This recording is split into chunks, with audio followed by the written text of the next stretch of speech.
الحمد لله نحمده ونصلي على رسوله الكريم أما بعد أعوذ بالله من الشيطان الرجيم بسم الله الرحمن الرحيم ألم تر إلى الذين يزكون أنفسهم بل الله يزكي من يشاء ولا يظلمون فتيلا. سورہ نساء نمبر 49.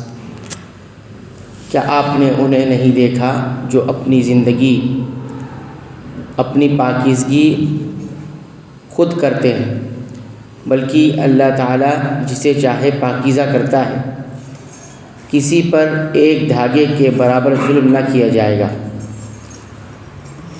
یہود اپنی تعریف خود کیا کرتے تھے، مثلاً ہم اللہ کے بیٹے اور اس کے چہیتے ہیں وغیرہ. اللہ نے فرمایا پاکیزگی اور تزکیے کا اختیار بھی اللہ کو ہے اور اس کا علم بھی اسی کو ہے.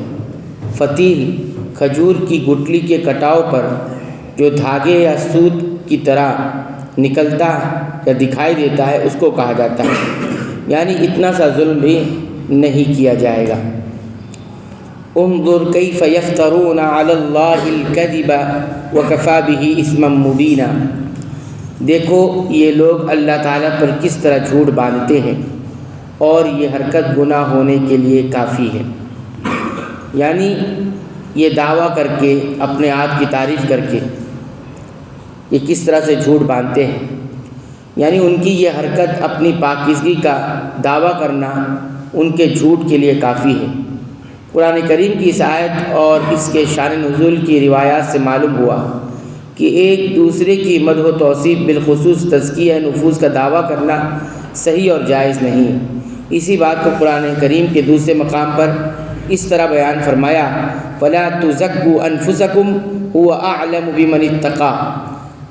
اپنے آپ کی پاکیزگی اور ستائش تعریف مت کرو، اللہ تعالیٰ ہی جانتا ہے تم میں متقی کون ہے. حدیث میں ہے، حضرت مقداد بیان کرتے ہیں کہ نبی کریم صلی اللہ علیہ وسلم نے ہمیں حکم دیا کہ ہم تعریف کرنے والوں کے چہروں پر مٹی ڈال دیں. یہ صحیح مسلم کی حدیث ہے.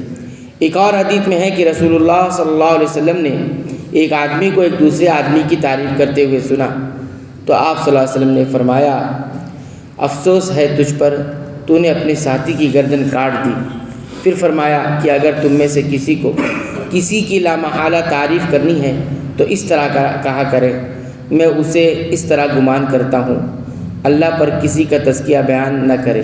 یہ صحیح بخاری کی حدیث ہے. الم تر الی الذین اوتوا نصیبا من الکتاب یؤمنون بالجبت والطاغوت ویقولون للذین کفروا اہؤلاء اہدی من الذین آمنوا سبیلا. کیا آپ نے انہیں نہیں دیکھا جنہیں کتاب کا کچھ حصہ ملا ہے، جو بت کا اور باطل معبود کا اعتقاد رکھتے ہیں اور کافروں کے حق میں کہتے ہیں کہ یہ لوگ ایمان والوں سے زیادہ راہ راست پر ہیں.